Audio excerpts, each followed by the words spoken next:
Hi, I'm Mark Hobie, producing artistic director at Paper Mill Playhouse. All of us here at Paper Mill hope that you and your loved ones are safe and healthy during this time. While our theater is physically closed right now, we wanted to find a way to bring a theatrical experience right to you, to bring theater into your lives, into your homes. And so we've dug into our vaults and found these Humanities symposiums from the past. We'll be streaming them live each Thursday night at 7 p.m. Just tune in to our Paper Mill Facebook page and have a theatrical experience right from your couch. Hope to see you here each week.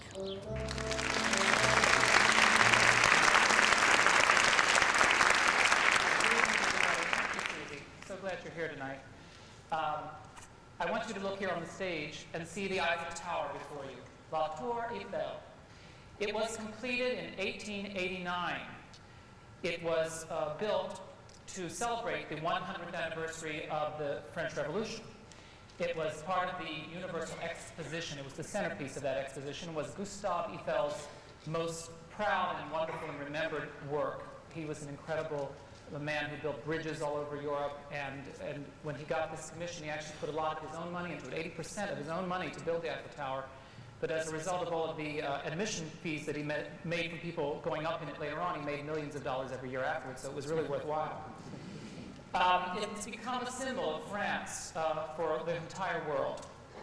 No one had ever been able to build a tower that tall, over 1,000 feet tall, up until that time, and it would remain the world's largest, tallest structure for the next 40 years.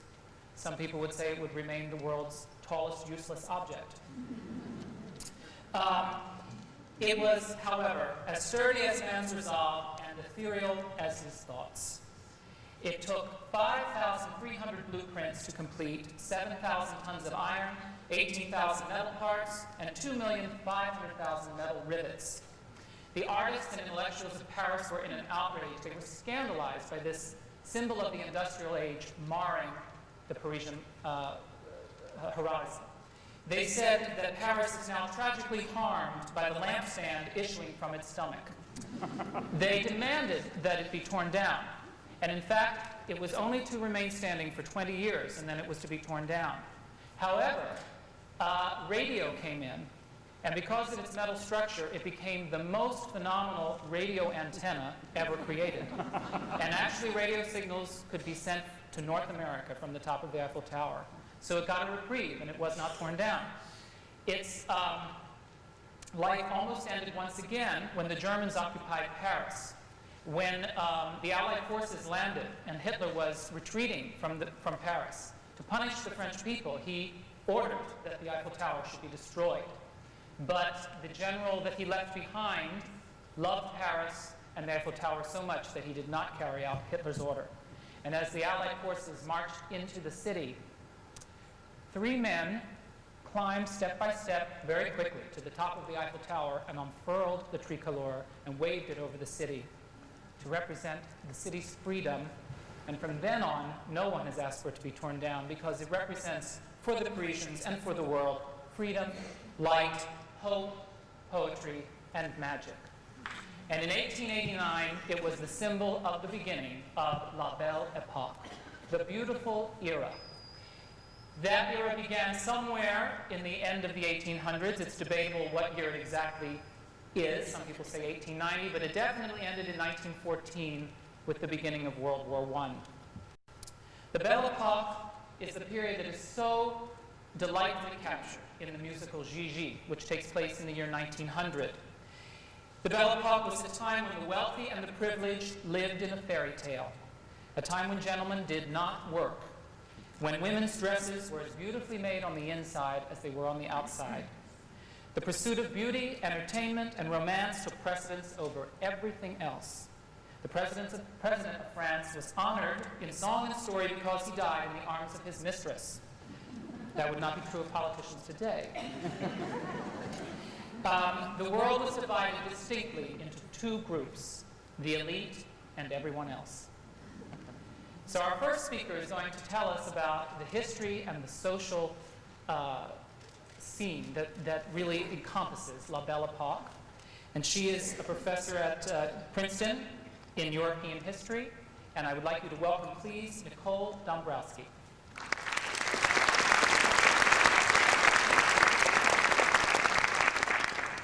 Well, thank you. And if you ever give up the theater, I'm sure you can get a job teaching history at Princeton. That was very good.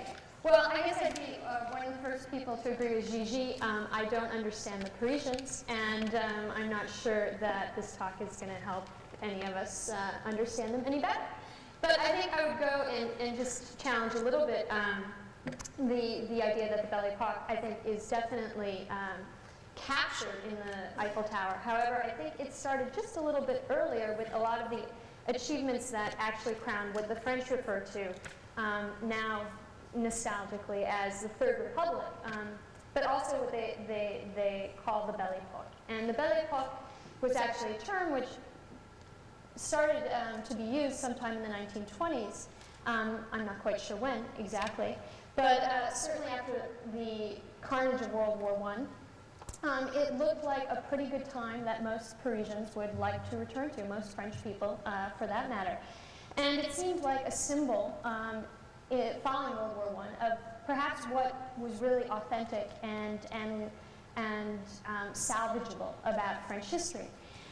And it seems to me that one of the reasons that the Belle Epoque was as beautiful as we imagine it to have been is because by I think at least 1885, France had begun to really take care and address some of the social problems that had divided it during the 19th century, particularly the problems that ended in Napoleon's conquest of most of Europe and the restoration of Napoleon III to the throne, and France's painful transition to democracy.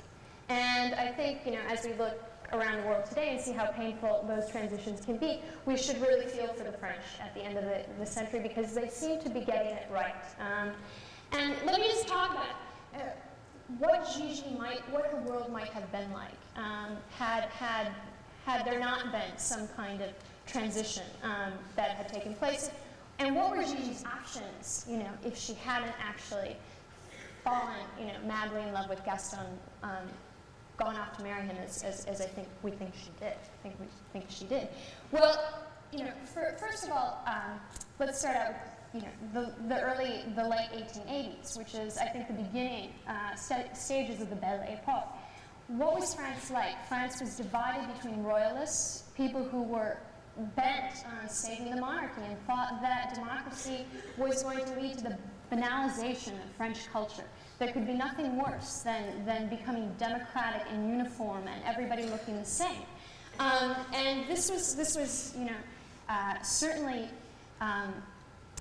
emblematic of the reception of one of the most famous writers of the Belle Epoque, Émile Zola's seminal work, Germinal, which was the story of a French mining town. Now, it was an incredibly successful novel, and it underscored what was less beautiful about this period that France was moving into, the Belle Epoque.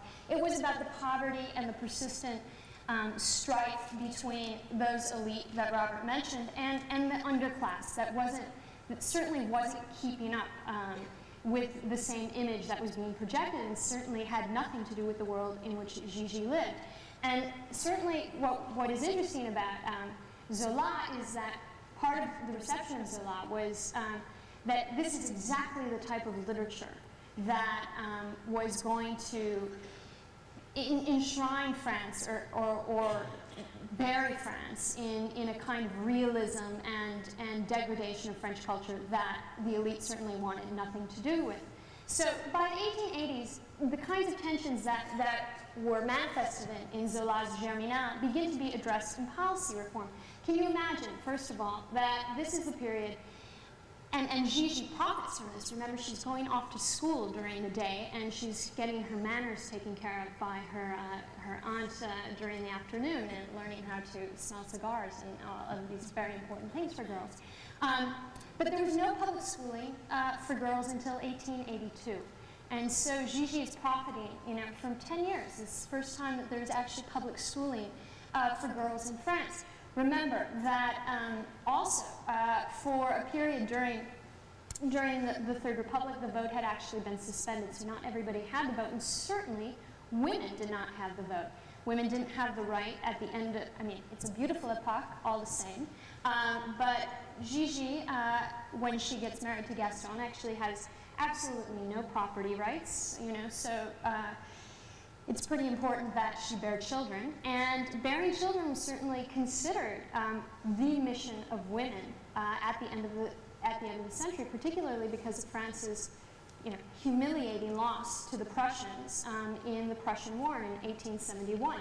And one of the charges that women had during this period of the Belle Epoque was particularly to be mothers, to recreate a population for France that would, and I think did, in World War I, although the number is 1.4 million lives, come back and avenge France's honor.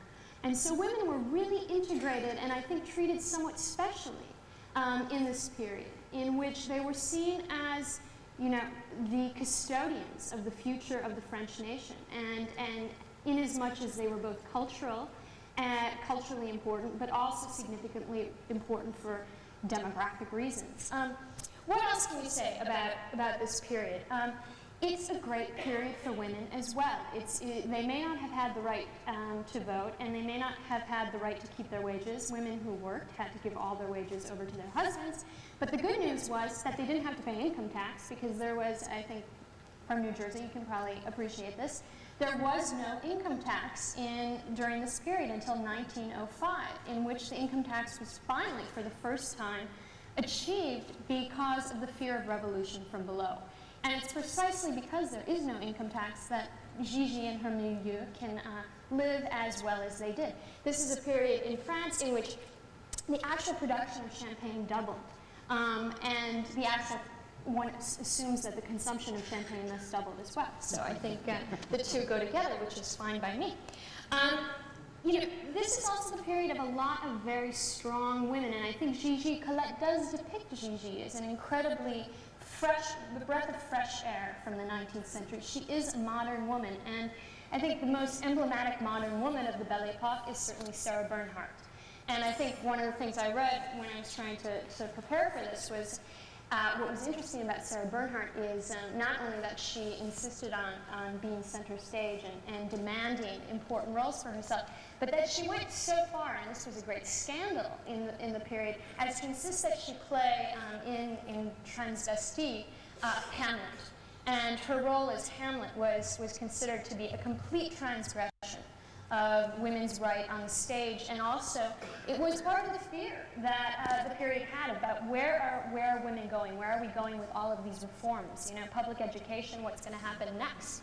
And I think one of the other things that's interesting to think about Sarah Bernhardt and the power that she had was that she definitely served as a model for women who were beginning to organize and advocate for the vote. And while if you look at France during this period, I mean, there is a bit of harmony that has been arrived at that you don't see in England. In England, you see a huge suffragette movement.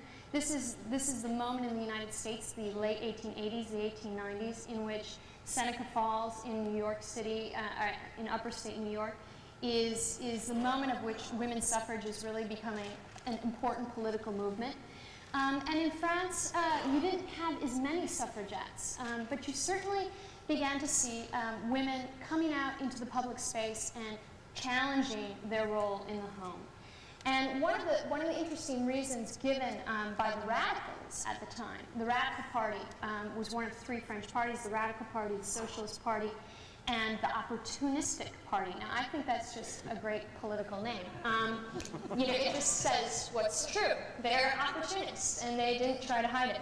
Well, the Radical Party said women didn't deserve the vote because women believed in God, and women were going to bring the church into the state. And another great landmark of this period is the fight between the church and the state. And it's in 1905, again, the same year that the income tax gets passed, that there is once and for all a separation in the nation between church and state. And that separation came about particularly because French radicals who were definitely trying to push democracy forward felt that if you had the church, and I think this resonates today, if you had church in school, that this was going to compromise the Republican position, the Democrat position. And so what you needed was lay education and a complete legal separation from the church and the state. Now, the other great affair that split the French nation, however harmonious it was during this period, was what is referred to, and it's perhaps the most important event, the Dreyfuss Affair. And very briefly, Dreyfuss, around 1894, was a lieutenant in the French army. And he was accused of selling secrets to the Germans. I mean, what could be worse in this period in which all of France is harnessed towards building up its arsenal to recapture the lost lands of Alsace and Lorraine than selling secrets to the Germans. I suppose the only worst thing is Americans today selling secrets to the Soviets. This was a problem, and Dreyfuss was arrested and accused, and it turned out very, very quickly that he had been wrongly accused. And the way in which this polarized the French was that Dreyfuss was also Jewish. And it became very clear that the army seemed to be making a statement about what it believed was the limits of integration of non-Catholic, non-French into this new French democratic polity, this disturbing democratic presence. At any rate, the Dreyfuss Affair caused a huge scandal, and for the first time, French intellectuals and French artists entered public debate. And this is really the beginning, and if you read anything about France in the post-war period or in the 20th century, you know the importance of the intellectual in determining public debates. I mean, certainly, I don't think we have anything similar here, but the intellectual, Émile Zola, again, setting the pace for his times, wrote a letter, finally in 1898, called J'accuse, I accuse you.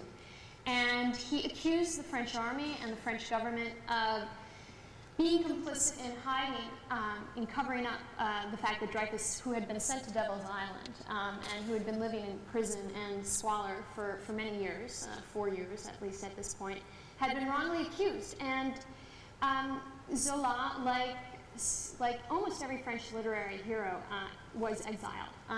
He was actually arrested, he was convicted of treason, and for having spoken out against the army, and which gives you a sense of how important the army and the power of the army at this period, despite the fact that it was a democratic period, was left the country. But it was enough to shake French democracy, and it resulted in a series of political shifts to the left, interestingly enough. And this all happens by 1900. So this is really the context in which Gigi is really thriving. And at this point, what you had experienced in France is a kind of, for the first time, an acceptance of democracy, that democratic culture was going to go ahead, that women were going to come out into the public space, that yes, perhaps, there might be a few Jews who were going to actually enter into public life in France.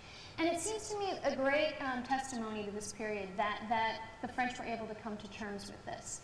Now, in the next couple of years, one of the interesting things that happens between 1900 and 1914 is that the working class movement in France, the labor movement, keep in mind that there was no 8-hour day, there were no workers' vacations, there were no health insurance benefits. High causes of industrial accidents began to organize themselves, and it's in finally, in 1905, that the Socialist Party actually is elected to power. Well, it is not elected to power, but has, for the first time, 50 representatives to the Parliament. And this is really the beginning of a kind of political realignment in France, and that realignment continues until 1914. And it's an interesting realignment because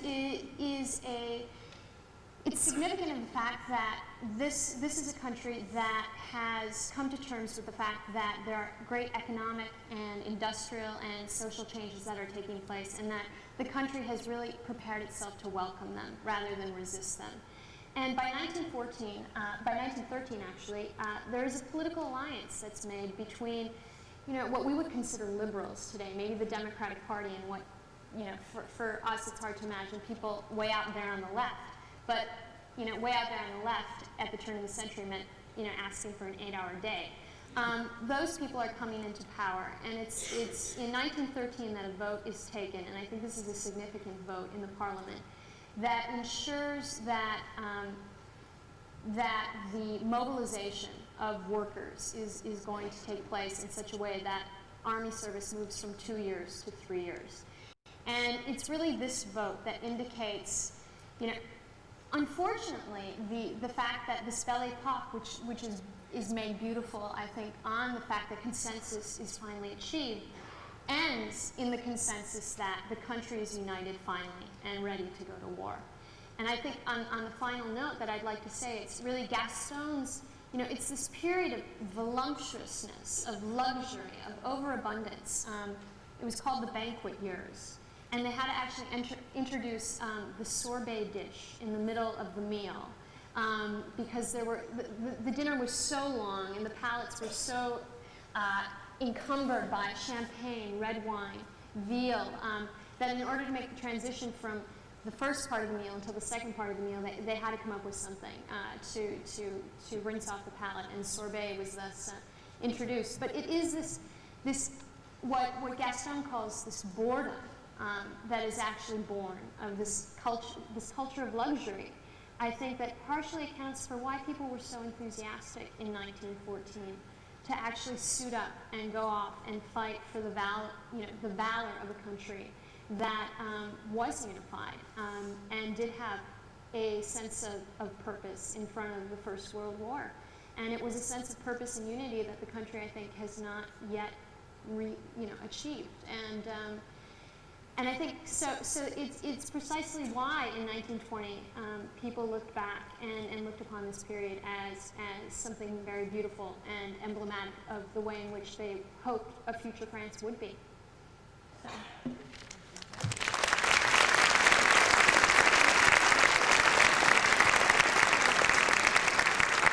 Thank you very much, Nicole. You know, it's interesting about Sarah Bernhardt. She really was quite a character. Legend has it that she slept in a coffin. And last spring, I had an opportunity to go to France, and I visited Belle Ile, which is this little island off the coast of Brittany. And it's very rugged there and wild, and I can imagine what it must have been like during the Belle Epoque. Way, way out on this point, way out on the end of the island. And you can barely get there now, so I can't imagine how you got there then. On the Côte Sauvage, it's this tiny little fortress where Sarah Bernhardt lived. Not all the time, but she would go there to commune with nature. And you can just imagine her out on these rocks, screaming out the lines of Hamlet. She was really a rarity. She performed Salome, Oscar Wilde's Salome, in London, which was an absolute scandal. It was just too sensual and too lewd for the public. She really was the Belle Epoque's Madonna in many ways, except I think Madonna has nothing on Sarah Bernhardt. As you know, she went on to perform, she lost a leg, she still kept performing. Nothing could stop that woman. She was a rarity. But there was another kind of woman during that time period that was very, very special to the Belle Epoque. In Paris, in France, they were known as the demi-mondaines. In London, they were the Gaiety Girls. They were not unlike Japanese geishas. They were beautiful ornaments. For wealthy gentlemen, they were the ultimate status symbol. They were beautifully adorned women whose job was to select the chef, the cigars, make all the social arrangements for the gentleman, to do all of those wonderful things to treat him as well as he treated her. This was a superior alternative for women who needed to rise in status or needed to attain some kind of wealth in a system that would not necessarily allow for that other than marriage. And it is this very life that Gigi is being instructed in by her Aunt Alicia. And as we've noted, this wonderful story of Gigi was written by a woman who came to be known by simply one name, Colette. So we're going to now hear about Colette by our next speaker. She is an assistant professor at Princeton in literature, Romance languages, and literature. And this spring, she will be speaking in France at the Colette Colloquium. So I would like you to please welcome Brigitte Mahouzière.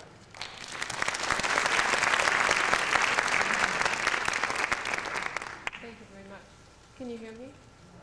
Oh, okay. I just want to make a little comment about the sherbet there in the middle of the meal. In Normandy, where I come from, our We don't eat sherbet, we just drink some Calvados, and that works very well. It's called a trou normand, the Norman hole. Then you can start again. Anyway, I'm here to talk to you about Colette and the Belle Epoque, her writings set in the period. I will read to you, and I hope you will bear with me. Colette, the author of Gigi, is a major figure of the Belle Epoque, and especially of the Belle Epoque as we have recreated it on stage and in motion pictures. 1889, which corresponds to the beginning of the Belle Epoque, the year the Eiffel Tower was finished, is an important date in the life of Colette. Born in 1873 in a small town in Burgundy, Sidonie Gabrielle Colette was 16 in 1889. That year, she obtained her high school diplomas, witnessed with great sadness the selling of the family house where she had spent her youth, came to Paris and met the man who was going to be her husband for 10 years, Henri Gauthier Villard, known as Willie, or Willy in French. Willie was a friend of the Colette family and was not totally unknown to Gabrielle, but being 13 years older than she was, a hardcore bachelor and womanizer, he had not yet paid attention to the young and lively girl with blonde braids down to her ankles, boyish manners, and a thick Burgundy accent. The charm of the young country girl, so different from the actresses and demi-mondaines he courts in Paris, soon affects the libertine Parisian, who ends up, despite the difference in age and social status, marrying her and taking her back to Paris. The year is 1892, and Gabrielle is 19 years old. If the story already sounds familiar to those who have seen Gigi, it is also similar to Colette's early novels, known under the name of their protagonist, Claudine. The Claudine novels, which Colette wrote between 1895 and 1903, contain many autobiographical elements. The first novel, Claudine à l'école, Claudine in School, published in 1900, tells of her life in a small village.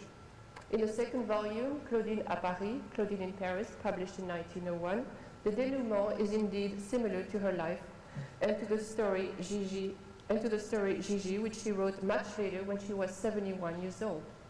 Claudine eventually marries Renaud, a much older man, whom she addresses as uncle. All is well that ends well, so it seems, but Claudine à Paris is followed by two other Claudines, and neither Claudine's nor Gabrielle's life turns out to be a fairy tale. Let us first look at Gabrielle's life and her work after she marries Willie. I'm still using the writer's first name because at this time in her life, 19 years old, just married and discovering the Paris of the Belle Epoque, she's not yet Colette. The writer, who's so well known and loved in France, that she was the first woman to be given a funeral status when she died, a state funeral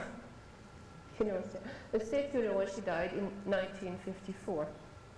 When Gabrielle moved into the dark bachelor apartment of her new husband in 1892, she felt uprooted and disappointed. Willie, she soon found out, was not the brilliant writer, the learned music critic who had seduced her with his wit and worldly experience. In fact, he was no writer at all. He simply signed third-rate commercial books which he had others write under his supervision. So Colette started her literary career as a ghostwriter. Out of idleness, nostalgia for her past, obedience to her husband, she wrote Claudine à l'école, handed it to Willie, who, after reading it, threw it in a drawer because he didn't see any commercial value in it. 2 years later, cleaning up his apartment, he read it again and remarked, "C'est gentil, it's nice," and decided that he had been a fool. He collected the notebooks together in a hurry, writes Colette later on, rushed to pick up his flat-brimmed hat, and dashed to the publisher's office. And that is how I became a writer. But if Gabrielle became a writer thanks to Willie, there were some drawbacks. One is that she did not sign her name. Her first novels, the Claudine series, were signed Willie. The subsequent ones were signed Colette Willie, and it was only in 1923, when she was 50, that she signed her name, Colette. The other drawback was that she was under the supervision of her husband, whose sole literary interest was to turn out books of commercial value.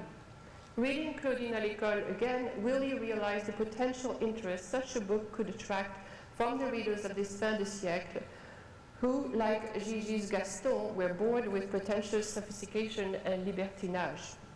The story is told from a naive yet perceptive point of view of the young heroine, Claudine, and it's full of passionate infatuation and conflicts involving her schoolmates, and teachers. All that was needed, Willie told his wife, was to spice it up a bit in terms of the relationship between the girls, without taking out any of its youthful naivete.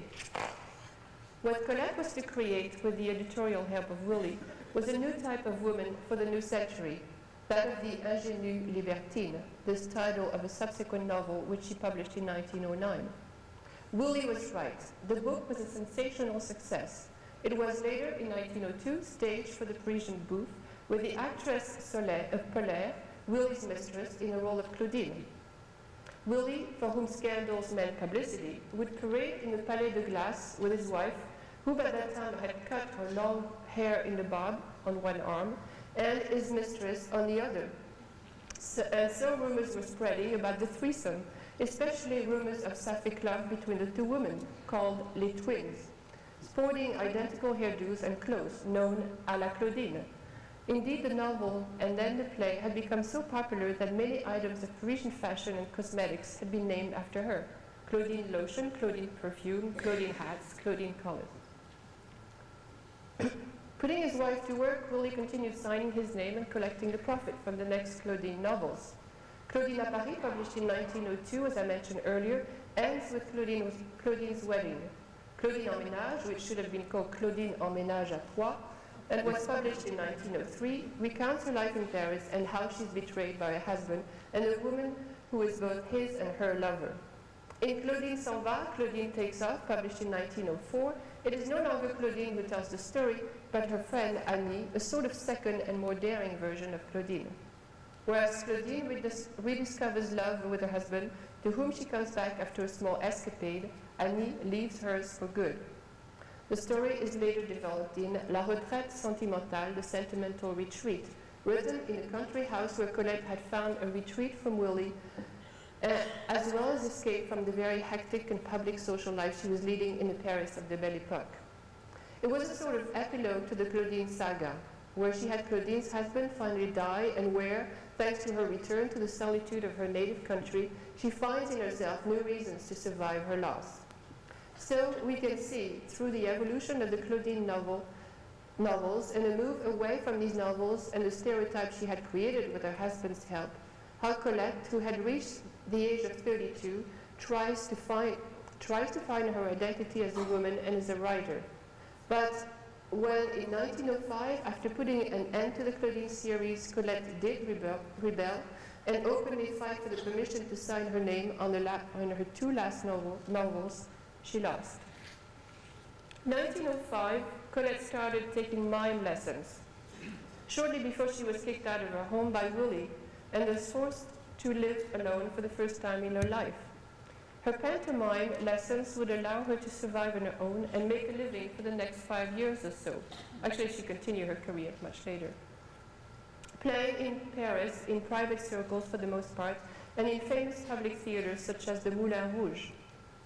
It was there in 1907 that she created a scandal by appearing with her lover, the ex-Marquise de Belleveuf, who dressed as a man was to close the pantomime Rêve d'Égypte, Egyptian Dream, by kissing a scantily dressed Colette on the mouth.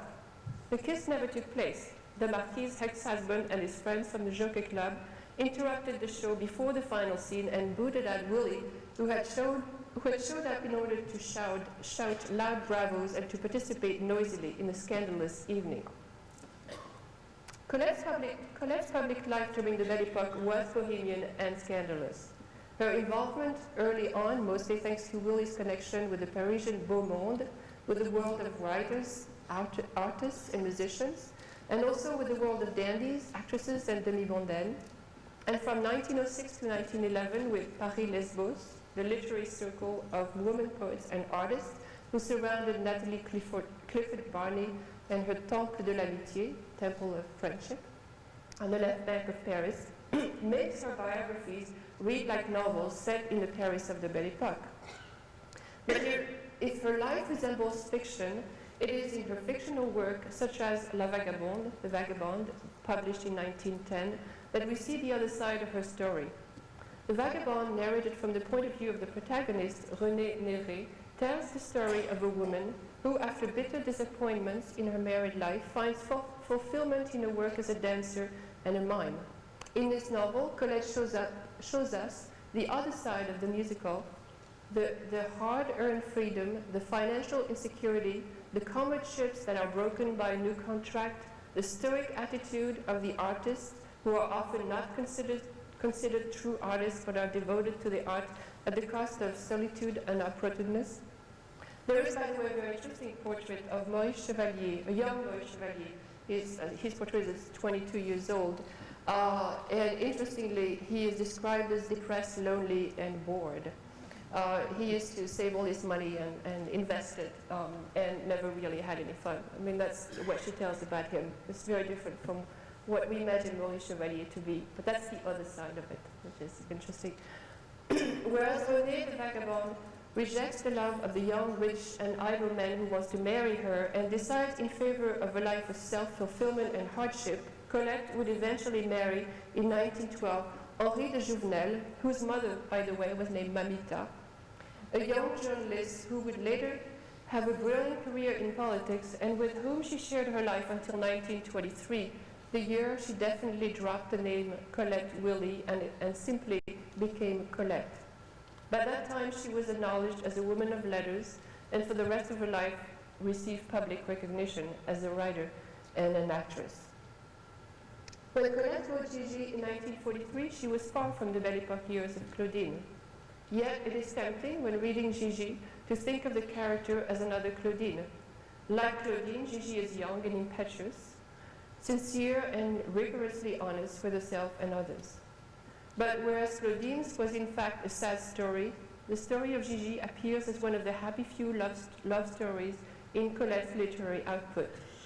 Moreover, what happens to the story of Gigi when it is translated from short story to the screen and finally to the stage of the musical is yet another story of happy transformations and successes, although at the cost of some modifications.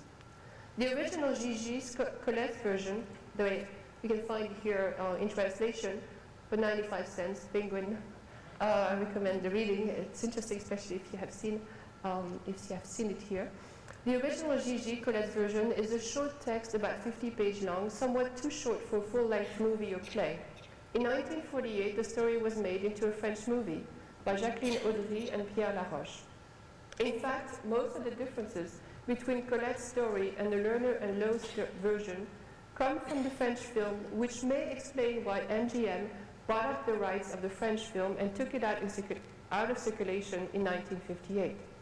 The most obvious change was the addition of the character of Gaston's uncle, Honoré Lachaille, who becomes rather quite central in the Lerner and Lowe version. Neither the French movie nor the first American Broadway show, written by Anita Luce and produced in 1951, was musical. And it seems that Uncle Honoré was originally added in order to flesh out a story which was too short for a full-length movie or play, especially without the music to pad the narrative.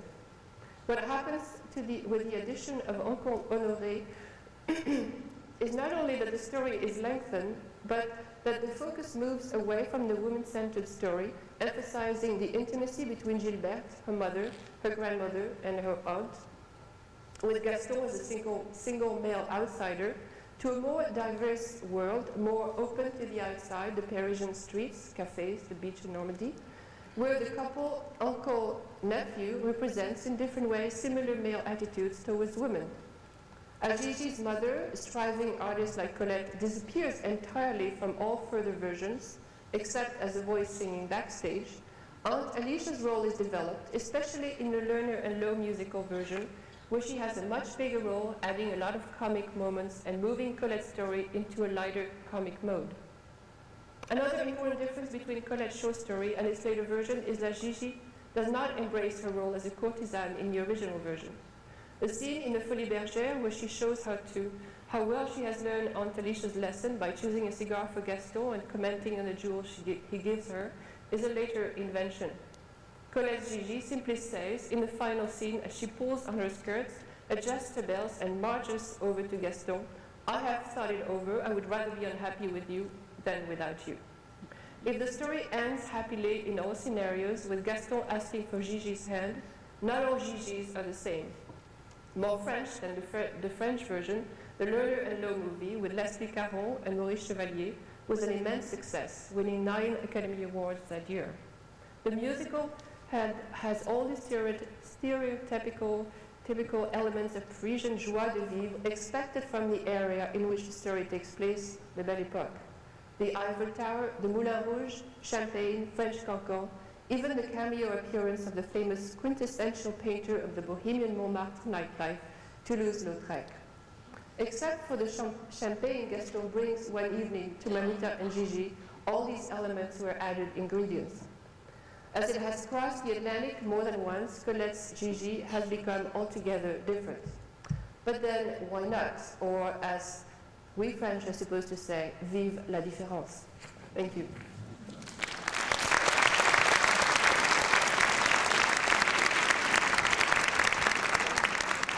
Thank you, Brigitte. It's interesting, actually, if you don't know a little bit more of this history of Gigi, when the play was first produced in New York, and it is interesting that the novel was written in French. Anita Luce translated it into English when it was first produced as a play on Broadway, and Audrey Hepburn was the star of that play, and this brought her into prominence. Then it was translated back into French and was done as a play in Paris and became a very big success there. And then because of its French success, it was done in London, once again in English, and it starred Leslie Caron. And that is what catapulted Leslie Caron into her career, and eventually she would play Gigi in the film. Another one of the interesting differences that we've tried to emphasize as this story goes along, as you know, the role of Honoré was not in the original play, but it does flesh out 2 love stories. When Honoré is in the piece, then you have the older love story between him and Gigi's grandmother, and then you have the love story between Gaston and Gigi. 2 parallel love stories which show different elements in relationships and in the roles of women in that time. And I think it balances the show distinctively for this kind of format that you're in, especially when you're going outside of these domestic situations. The play takes place in Gigi's home and in the home of her Aunt Alicia. Those are the only locales in the play. The musical opens it up to the whole world that these people lived in, and I think it really makes a very nice balance.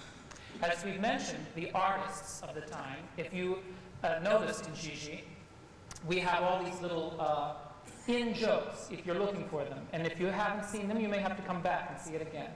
But there is Toulouse-Lautrec, Monet. There are many models that are actually replications of their famous paintings in the various scenes that we attend. Moulin Rouge, Maxime's, all of those places, which were so brilliantly depicted by the art of that time. And to tell you about the art of that time, we have our next speaker. He is the director of the Jane Voorhees Zimmerli Art Museum at Rutgers. And I'd like you to welcome, please, Dennis Kate.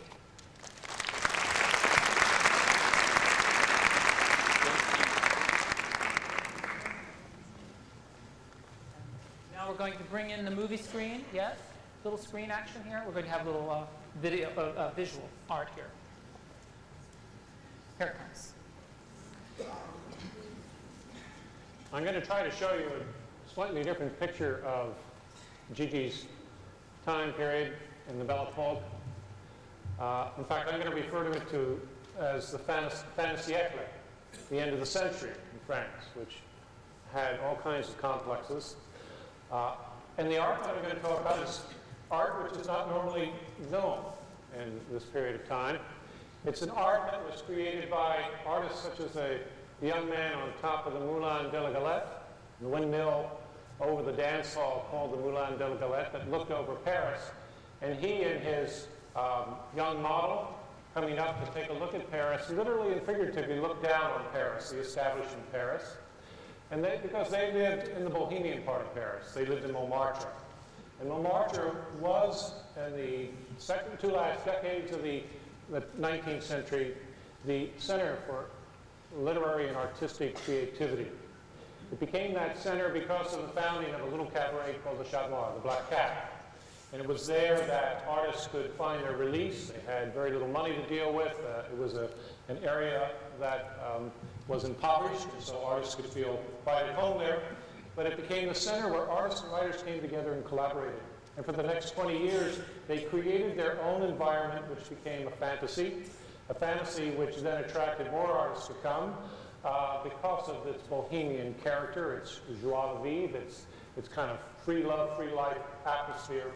And therefore, in 1897, after approximately 15 years of existence as an artist colony, Montmartre could advertise itself in this way as the artistic center of Paris, looking down on the kind of bored establishment part of Paris, of the banks, of the academy, and all the other traditional aspects of France.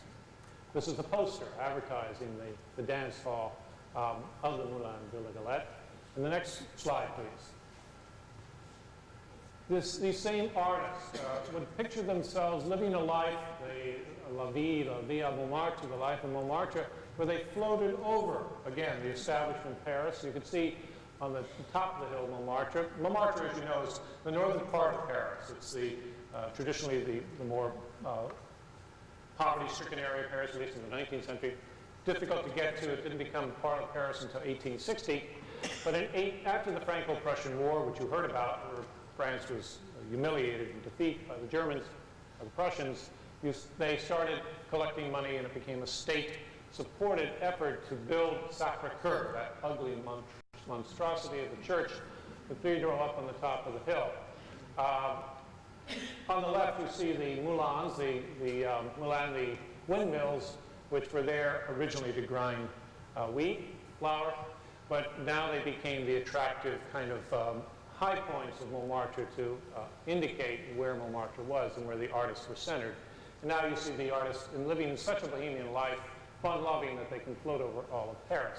The little cow that's being pulled by the tail by one of the artists is the Vache Enragée, the Enraged Cow, which became a procession, the Vache Enragée procession of artists in Montmartre. And Vache Enragée actually means to eat the enraged cow. It's a French term or phrase which deals with once you experience poverty, then you can become a real artist. And one in Montmartre, the Bohemians in Montmartre, had to experience real poverty, and they ate the cow. It's also kind of a pun on the enraged cow rather than the enraged bull, all kinds of humorous meanings. Next slide, please. In fact, in Montmartre, the community of artists and writers developed their own in-crowd type of humor and environment in the Chat Noir Cabaret, as you see in this illustration of 1883. The Chat Noir was a very small little place which did not have all of this activity going on in the immensity that it seems that we have here, but it was a very crowded place where pianos were first introduced.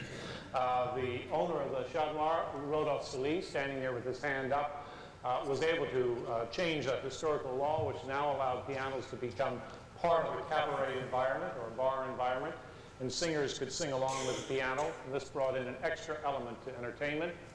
Artists were there. They had a back room where only the in-crowd could stay, and then the voyeurs from the establishment Paris would come to have vicarious entertainment at the Chat Noir. By 1885, the Chat Noir had become so popular that it had to move to another location. Next slide, please. And it was in the new Chat Noir of 1885 where the Château Theatre developed. And this is kind of the beginning of the 20th century, the idea of moving picture, which was really invented in 1895. But in the 1880s at the Chat Noir, you could see a moving picture of the sort based on the Château Theatre going back to Indonesia, China, and Japan.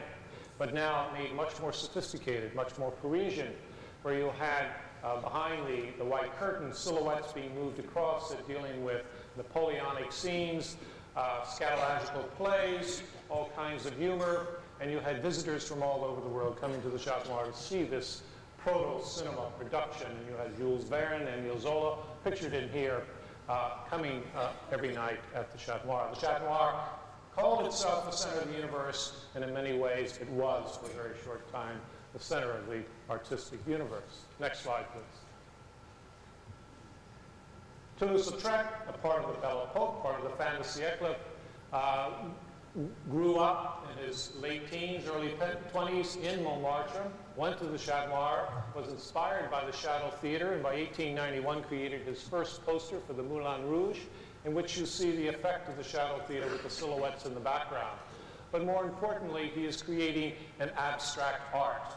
At the end of the 19th century, we see artists, writers, and other creators creating the types of imagery and inspiration which will be important for the 20th century, for all our century, the 20th century.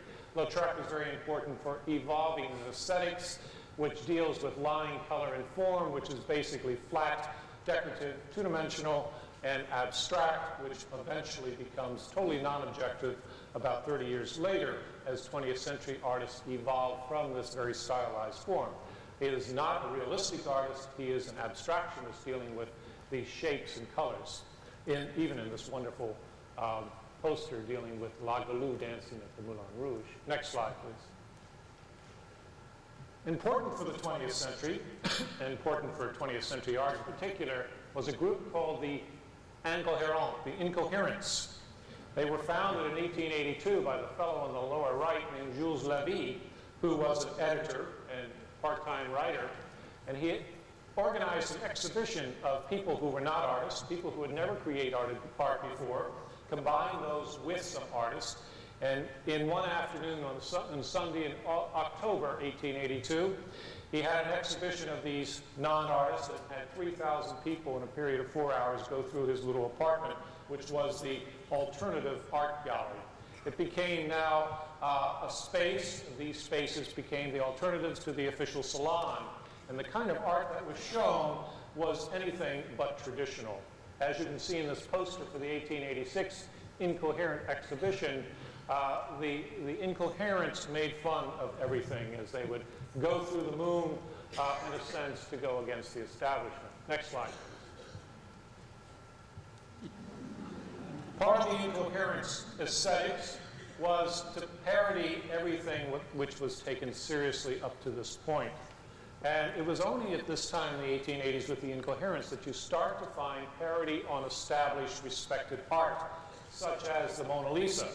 And to put the Mona Lisa in a book illustrating humor with smoking a pipe was something to be so sacrilegious at the time that this group of artists were called anarchists by the established artists.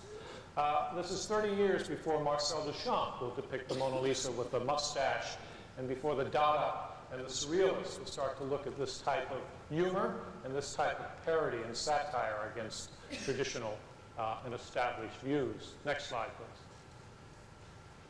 The Incoherents in 1882 were the first artists to literally create monochromatic paintings, that is, paintings of just pure one color, whether it is black, blue, red, or white.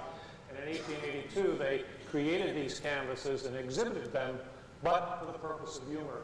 As we can see, the title is very important with the image of this pure red painting, which is called Apoplectic Cardinals on the Red Sea Collecting Tomatoes.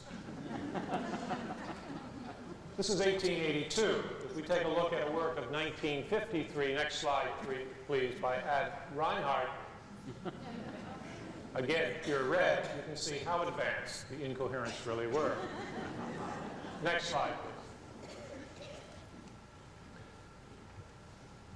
The young Alfred Jari, in the end of the 1880s, in his home, was performing in his domestic puppet theater the early rendition of the play eventually to be called in the 1890s Ubu-Wa, King Ubu, but it never sounds good saying that, so we'll say Ubu-Wa. It is the beginning of the theater of the absurd, but Alfred Jari in his play did not pop out of nowhere. It popped out of the aesthetics of the Chat Noir, the aesthetics of the Incoherence, where humor and parody and satire were very important, and he then took it another step. He created Ubu, and this is the first publication of the woodblock print of Ubu that he created, of this kind of strange-looking, amoral character who represents everything which is kind of evil because of its amorality, in the world at the time in the 1890s and very current today, if we take a look at Bosnia, Rwanda, and places like that. Next slide, please. Ubu was a puppet performance in the 1880s at Jari's home. It then became performed as a play with humans in 1896 in Montmartre, but Jari preferred to have it performed as a puppet performance, and this is his own creation of Ubu as a puppet. Next slide, please. The first word of the play Ubu Wa is the word merdre, which is not exactly the word merde, which is not exactly that which is exactly that four-letter word that we often find and use in our own everyday life. But it was merdre was a affected way of attacking, again, establishment society. Not that the word merdre or merde was not used regularly in Paris, but it was never used on the stage. And now to have a dirty word used on the stage was to be shocking in many ways. But not only that was shocking, it was the performance itself, the way the actors and actresses were dressed, the way they carried themselves and spoke in many different strange ways, non-human ways. He changed the whole concept of theater, and he broke down the lines of demarcation between the arts, that is, art that is painted, literary art, and theatrical art. He created the theater of the absurd, which is very important for the 20th century. In 1901, the almanac of Père Ubu, of the Ubu Wa, is created by Alfred Jari, and it is a parody, again, on French society. It is illustrated by Pierre Bonnard, the Nabi artist, the artist of the 1890s, along with Villard and Lautrec, who is so well known. And it is Bonnard working with Alfred Jari where Bonnard becomes his most free in his ability to deal with caricature and humor. Let's take a look at the next slide. Next slide, please. And you see in this depiction of Ubu on horseback in the colonial Ubu, he's now down in North Africa. And you see how Bonnard has taken abstraction further than Toulouse-Lautrec has, with the funny character of Ubu. But now if we take a look at the horse, and you see a triangular head and a strange kind of stovepipe top and so forth, we say that this is very strange art for the Belle Epoque. It is very advanced 20th century kinds of drawing. All we have to do is take a look at the next slide and see what Picasso was to do 6 years later. Next slide, please. And Picasso creating that same type of triangular abstraction and distortion of bodies in his famous painting where he introduces cubism in this full type of orchestrated canvas of the Demoiselle d'Avignon, which is at the Museum of Modern Art. Next slide, please. But Bonnard would also produce such a lyrical rendition of dance in red on a white background in the same album of Père Ubu, 1901, that he could foresee 8 years later. Next slide, please. The work of Matisse and Matisse's Dancers. So it was this type of art, peculiar art, of the Belle Epoque, begun by the Incoherents and followed with Alfred Jari and Pierre Bonnard, which would have a very strong influence on the 20th century. Next slide, please. It was artists like Picasso who would come to Montmartre in 1900, and they would look at the art of the Incoherents. They would look at Montmartre as a center of artistic activity, and then they would go on for the 20th century and be inspired to create their own art, as we've seen in the last couple of slides. Next slide. There's a dark side, as we had learned earlier, about the Belle Epoque, and that is the Dreyfuss Affair. The Dreyfuss Affair developed in the 1890s. However, the anti-Semitism, which was the root of the Dreyfuss Affair, became very vocal in the 1880s with Edmond Drumont's book called France Juif, Jews of France, Jewish France, in which we have illustrations related to Drumont's theories in the journal called the Courrier Français by the artist Ouellet, who was among the Chatmar artists in Montmartre.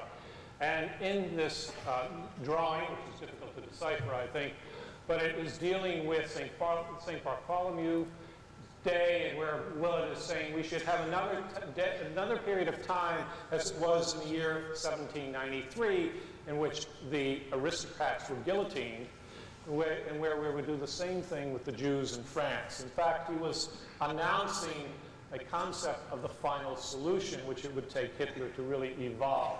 But this is mid-1880s in Montmartre, in Paris. Next slide, please. By 1898, when Zola announces J'accuse, I accuse, the age of paper. Newspapers become very important, transmitting information about the Dreyfuss Affair, where all the journals, pro or con, are dealing with the scandal of the Dreyfuss Affair. And newspaper illustrations are very important in order to create public opinion. Next slide. And it is artists such as Jean-Louis Ferrand, who we see here, and Willett, and other artists who will be anti-Dreyfuss, anti-Semitic, and they will depict Zola with a mask on, hiding a Jew, and then hiding Germany. So Zola is now seen as the secretive Jew, who is the secretive German. And all these individuals are related. Next slide. But there was the pro-Dreyfuss support, the supporters of Dreyfuss. And this is Henri E. Belle, who creates truth. And it has truth showing the mirror of truth to Esterhazy, who was the real individual who had sold the secrets to Germany that Dreyfuss was condemned to Devil's Island for. So truth is coming out of the well. The story of the saying is, and I don't have it correct, so if Nicole Brigitte could tell me, I think it's that truth is found at the end, at the bottom of the well, something, and there's probably a longer sentence related to it. But the iconography and symbolism of the nude looking at the mirror is mirroring truth, and at the bottom of the well, one will find truth as well. This was typical imagery of the pro-Dreyfuss group of artists and writers at that end of the 1890s. So the Belle Epoque was a fascinating, exciting, but very mixed period of time when lots of things were going on, when there was great wealth and great poverty, great creativity, literary-wise and artistically-wise, but there were negative things, as we have found, such as the Dreyfuss Affair, and it all ends, however, with the beginning of the First World War in 1914. Thank you.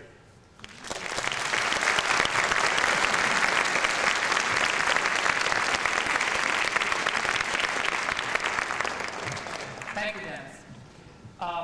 In Gigi, Aunt Alicia is teaching Gigi how to select her jewelry.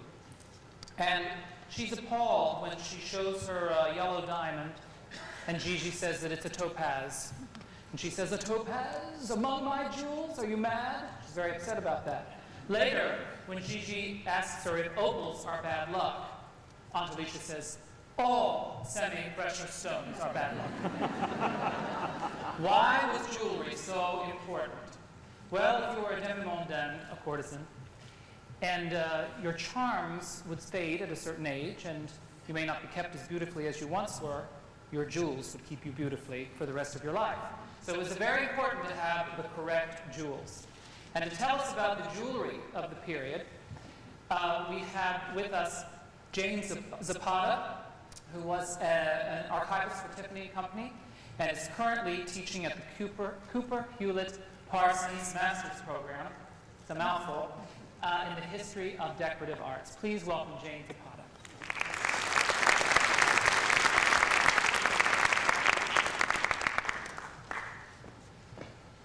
Thank you. Am I on? Yep. Thank you. I think that of all areas of the decorative arts in the Belle Epoque, I think the jewelry represents luxury. And when you think of the Belle Epoque, you think of beautiful gowns, you think of jewelry, you think of women dressed wonderfully. The gowns, Gregg will be talking about the gowns in a few minutes. But in the Victorian period, dress was very heavy. In the Belle Epoque period, it becomes soft and gauzy fabrics, satins and silks. And because of this, the jewelry becomes very light. Platinum was newly introduced to jewelry materials in the 1880s. It was discovered in the Ural Mountains in Russia. When platinum started to be used, it was used in place of silver. When you set diamonds into silver, the diamonds look very nice because it needs a white metal, but as you all know, silver tarnishes. So when they started to use platinum, of course the diamonds looked better and it didn't tarnish. But platinum is a very hard metal, and you could cut it very carefully into very delicate and very lace-like patterns. They even invented saws that the blade was the width of a hair. So when you look at the jewelry from this period, you can see it's very delicate and very light. And lacy and light and delicate are the characteristics of this period. Now we've been looking at French art and literature and history, but during this period, the jewelry was also seen in England and in this country. In England, it was known as the Edwardian period because of King Edward. He ascended the throne in 1902, and he was King of England until 1910. But you have to back up in England. In the 1860s, Queen Victoria's husband, Prince Albert, passed away, and she went into deep mourning. So Prince Albert and his wife, Princess Alexandra, took over the social functions. So by the 1890s, they are the couple that everyone is looking to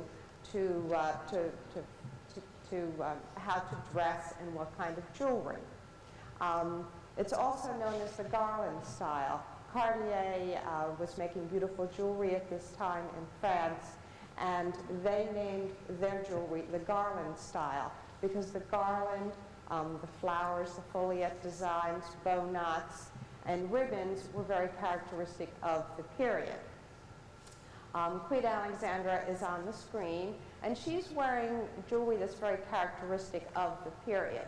She's wearing She's wearing a tiara. Now, tiaras were worn by royalty, and you also wore them to an evening event, such as to the opera. Tiaras symbolize the moneyed class, and she is wearing what was known as a kokoshnik. That is based on the Russian imperial tiara. And unfortunately, it's cut off at the top, but it's formed like the rays of the sun. Around her neck, she's wearing what was known as a choker, or what we call a dog collar. And then from that, she wears a fringe necklace, all in diamonds. Now, this period is a very monochromatic style. It's all white. You have the platinum that the stones are set in, you have diamonds, and you have pearls. I'm going to be talking about colored gems in a few minutes, but it's predominantly a monochromatic style. She's also wearing brooches, pins. Now, they don't wear just one brooch. They wear them in multiples from 6, 10, 12, and they wore them around their bodice. Now, you look at her earrings. Earrings were not big and dangly as they become in the Art Deco period. Because they're wearing all this other jewelry, they wear very simple earrings. They were known as eardrops. And here you can see it's just a solitaire, a diamond, set into, I believe that her ears are pierced at this time. May I have the next slide? This is another tiara by Cartier, and I'm showing it to you because it represents the style that was popular. Scrolls were very popular, as well as these foliate designs, the laurel wreath, and you can see the laurel leaves. This was also known as a kokoshnik. Next, please. The fringe necklace, and you can see it's why it's called a fringe, because it kind of comes down here. And it also has characteristic of the bow, the swags, and you can see the laurel leaves again, and the diamonds. Now, the diamonds were set into platinum, and they were set into a milligrain setting. When you look at jewelry from this period, you can see it's like the top of the mounting is like a little tooth-like, and you run your finger over, and it's a little rough. And that's known as milligrain. It's very characteristic of the period. The next slide here, please. Brooches were also very popular. Again, worn in multiples. This is a piece by Tiffany, and characteristic diamond and pearls. Now, pearls at this time period were natural. Mikimoto doesn't perfect the technique of making cultured pearls until the 1920s. So pearls from jewelry before 1920 should have natural pearls in it. Of course, sometimes they drop off, and later on you put other pearls in. This has a ruby in the center. Now, at the turn of the century, many colored gemstones were being found throughout the world. Rubies came from Burma, and I'll talk about emeralds later on. But these were used often as a center point, a focal point of a piece of jewelry. But it's still surrounded by the white look. The next slide, please. Dog collars. This is another dog collar. But this is a special kind of a dog collar called a plaque de cou. In the middle of the dog collar is this plaque, again set with diamonds. And again, you see the laurel leaves, the ribbon motifs. And often it would have a black velvet ribbon that you would tie around your neck, or it would have a row of seed pearls that would attach in the back. Now, it was very important that when you bought this, it had to fit correctly, because if it was too big, it would sag. And of course, if it was too tight, you know what would happen.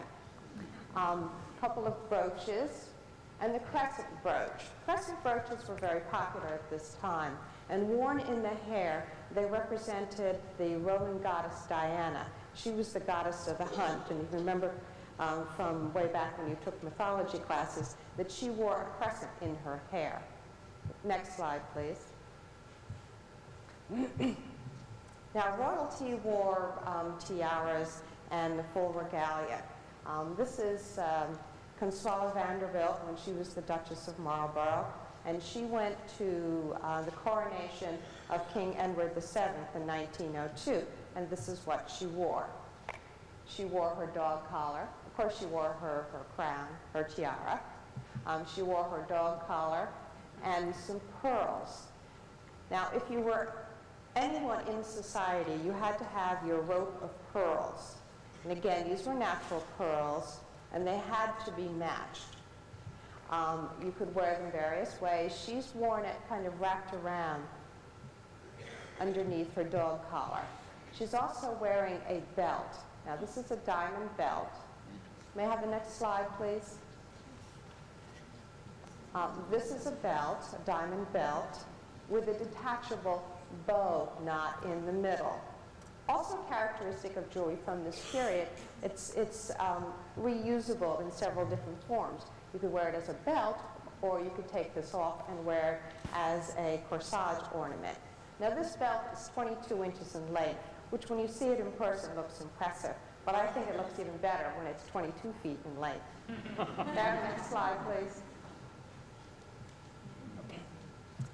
Edith Kingdon Gould is wearing her natural pearl necklace that her husband, George Gould, supposedly bought at Tiffany's for $500,000. Now, at this time, pearls were regarded just in the same way the diamonds were, and they cost about the same or even more, depending upon the quality and also the size. Of course, the larger you got with a matched string of pearls, and pearls hung down to below the waist. This was known as a sautoir, and sometimes you could take part of it and tie it to pin it to your brooch, or kind of wrap it around a few times. But again, this was $500,000, and this is at the turn of the, I think this photograph dates to 1907. Now today, if these pearls came on the market, they would probably go for less than $100,000, because that's what happened to the pearl market after Mikimoto introduced cultured pearls. She's wearing her tiara, she's wearing a dog collar, and some other pearls, and she's also wearing a corsage ornament.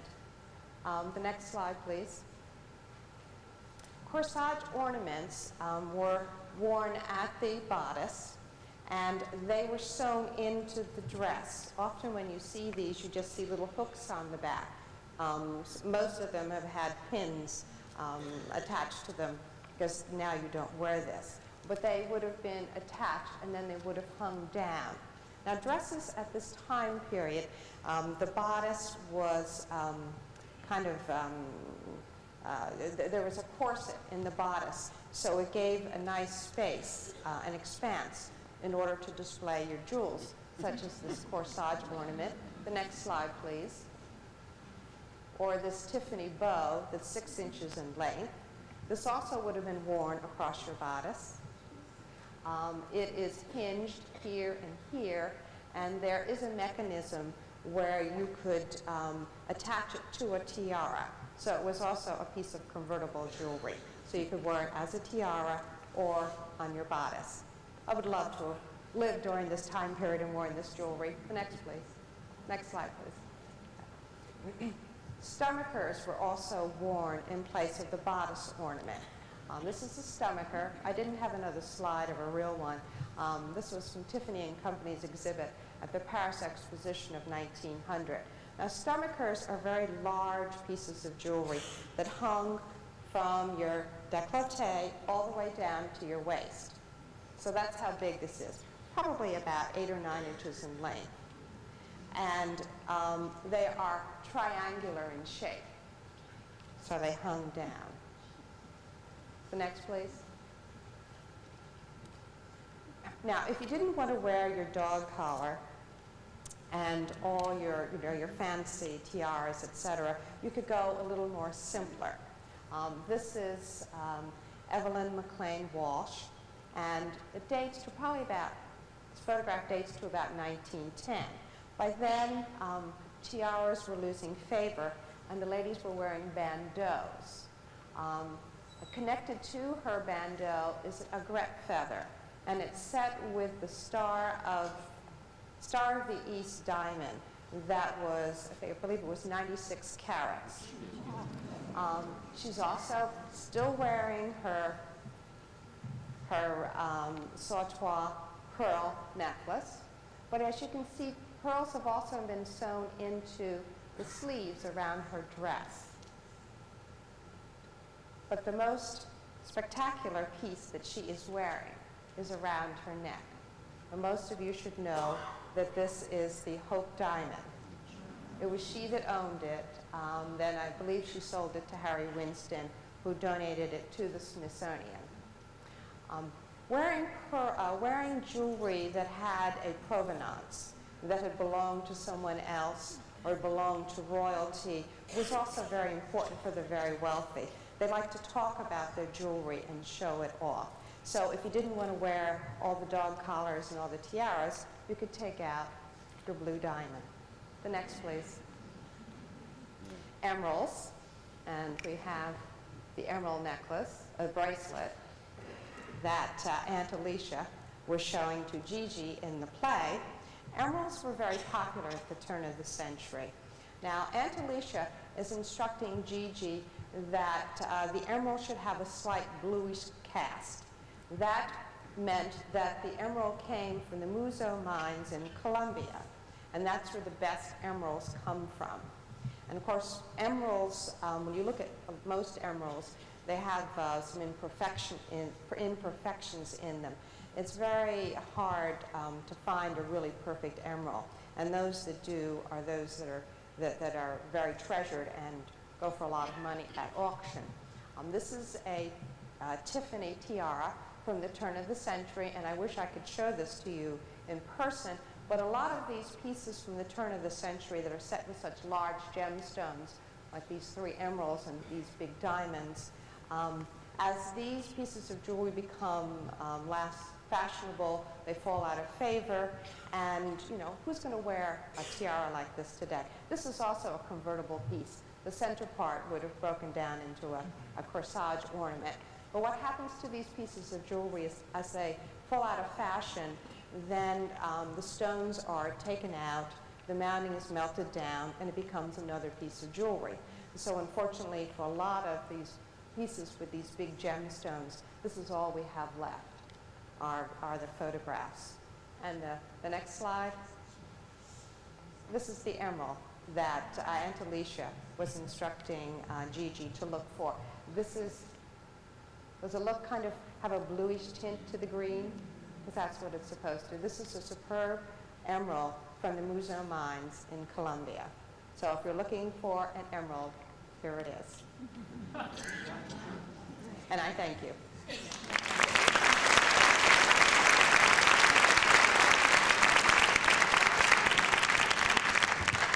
Thank you, Jane. That was absolutely fascinating. Could you imagine if somebody turned up at a party wearing all those jewels today? Oh, my God. All right, our final speaker is a gentleman who needs very little introduction, except that we can't say enough about him because he creates so many beautiful, beautiful displays on our stage with his costumes. Please welcome Gregg Barnes.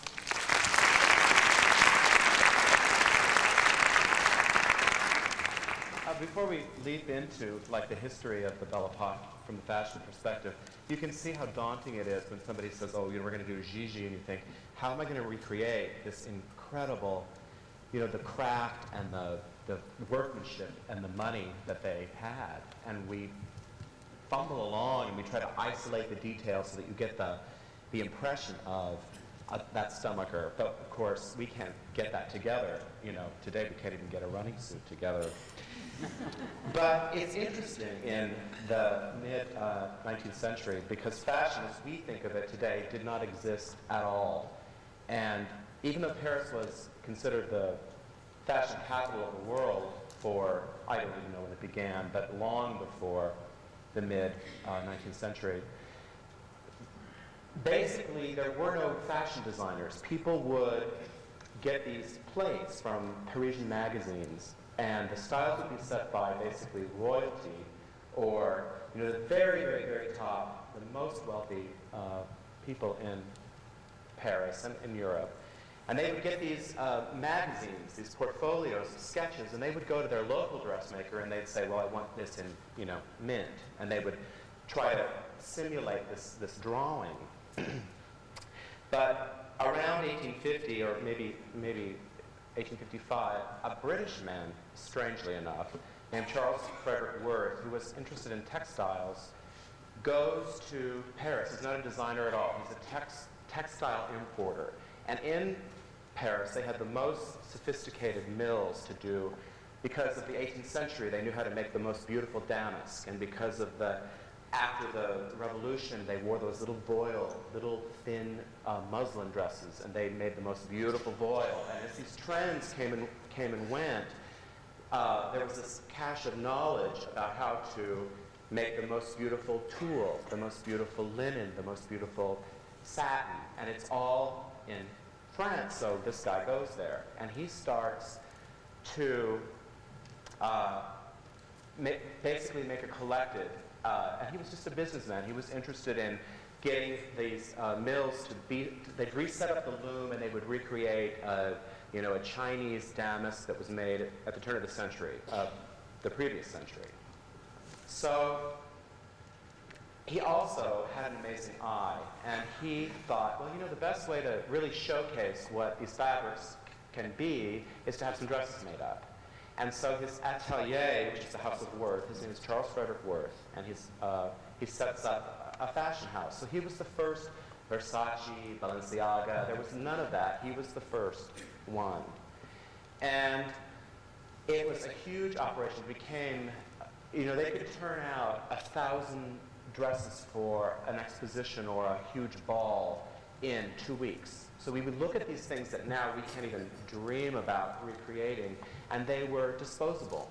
And it was a way, you invested your real money in jewelry, and the clothing is, you have to think of it like it's gift wrap. It's this exquisite, they wore the dress one time, and then they put it in a trunk. Or if they traveled a lot, they would, obviously they would take a lot of trunks with them, and they would, wear it in different countries, but you wouldn't be seen in Paris at a ball in the same gown more than one time. We're talking about, obviously, the very, very upper echelon of society, but it becomes true for the world, basically, because as the world grows smaller, people traveled more, they would journey there to get their wardrobe.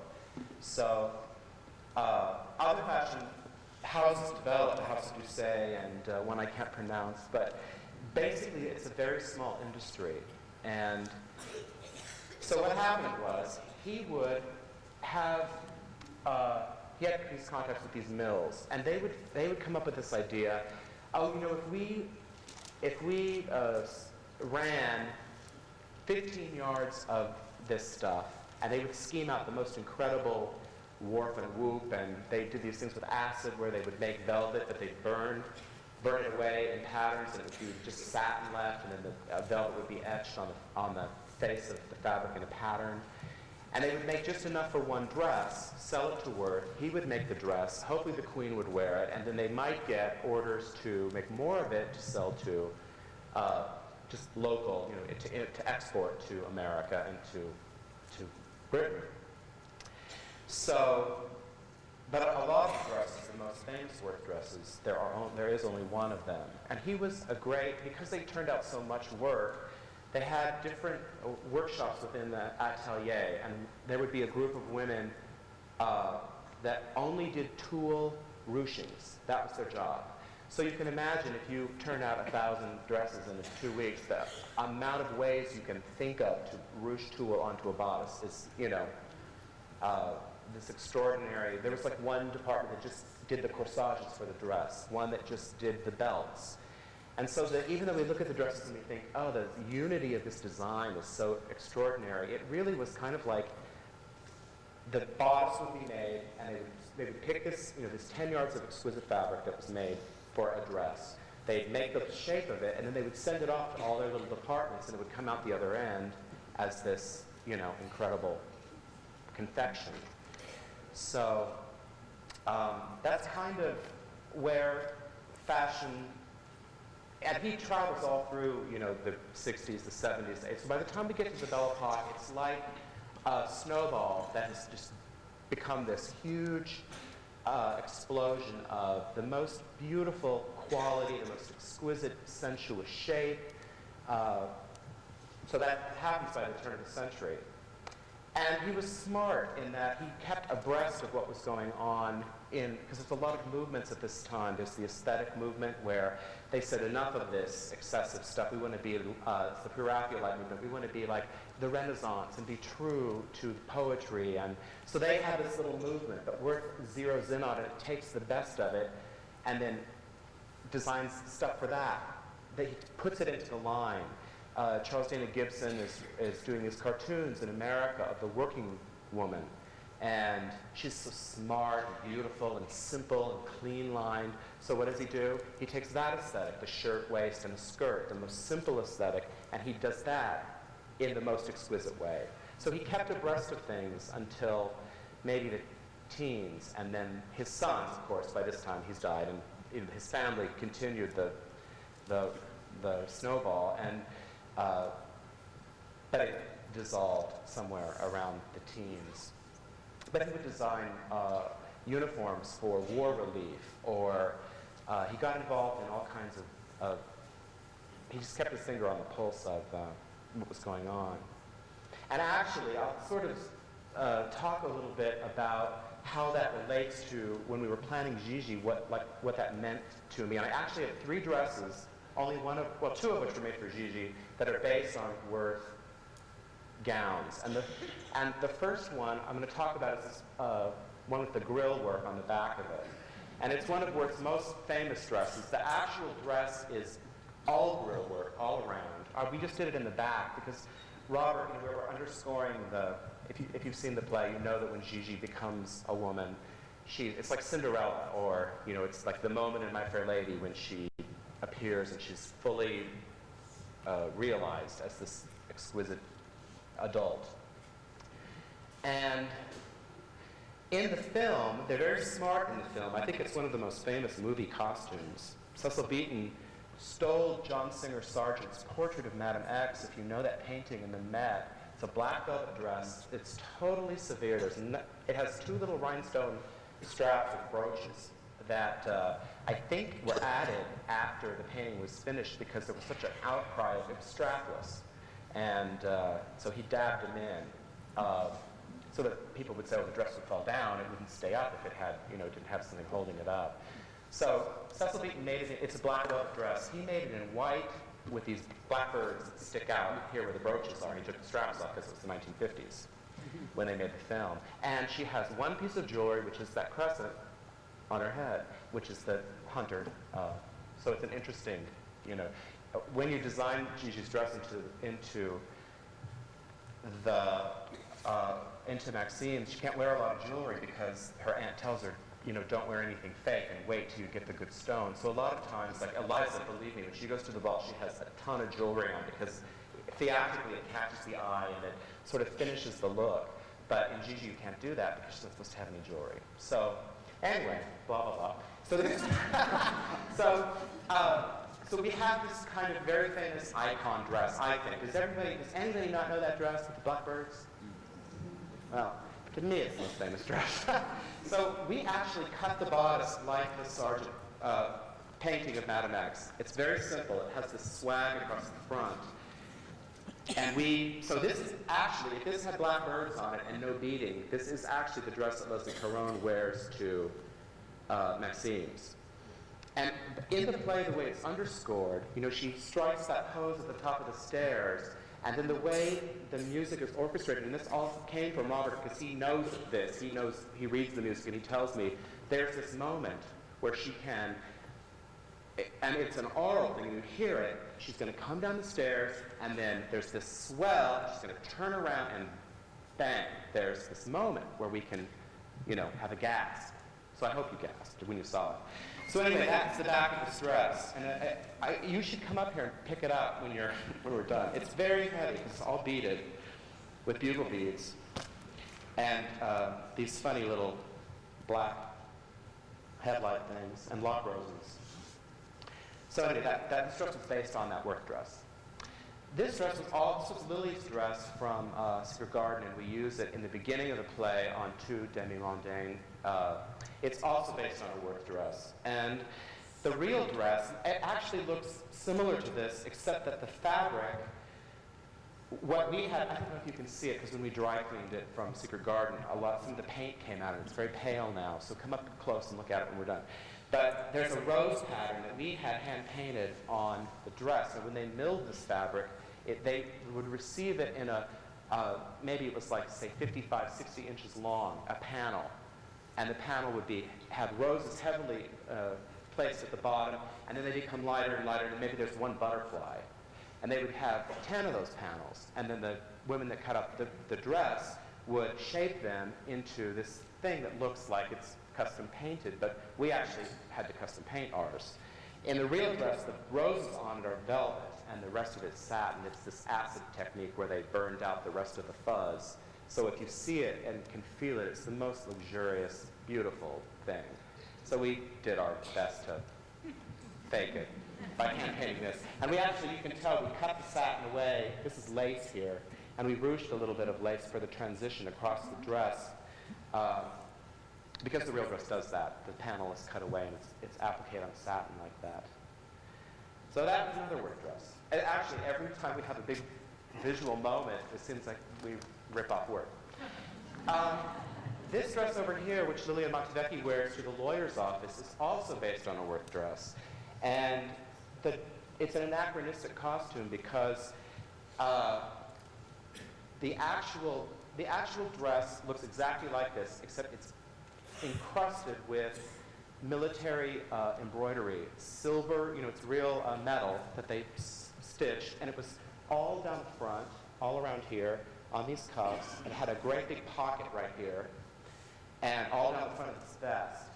And we couldn't duplicate that. And actually, when we got into fitting for the dress, Lilian, who's French, and has an amazing sense of style, we were going to try to fake it with a little kind of lace and little doodads, and she said, no, just some buttons, and then it will be so chic. So we ended up distilling it down to these rhinestone buttons on a velvet dress, and it actually, I think, looks really amazing on on her and works really well for the moment. But this is based on a woman's 18th century writing habit. So it's because Worth knew about these old looms and he knew period history, and so he reinvented a lot of it. There's a dress we made for Patty Allison for Phantom, another Worth dress, that looks like a Renaissance dress, but it's really from 1880. So he kind of reinvented styles, and he was a great mixer-up of imagery and using these things that he had at hand. One little side note about Liliane. As you can see, this isn't quite meeting on the dress form. This is the smallest dress form we could possibly find, but Liliane is even smaller. We have come to the decision that she had ribs removed. We know that's what had to have happened because this waist is like this big on this. Sometimes They were trying all day to find a form to get this on that would close. we couldn't force it on. If you ever are if you go to the costume exhibit at the Met, or if you ever, sometimes you'll see a period gown and you'll think, my God, the waist is 12 inches.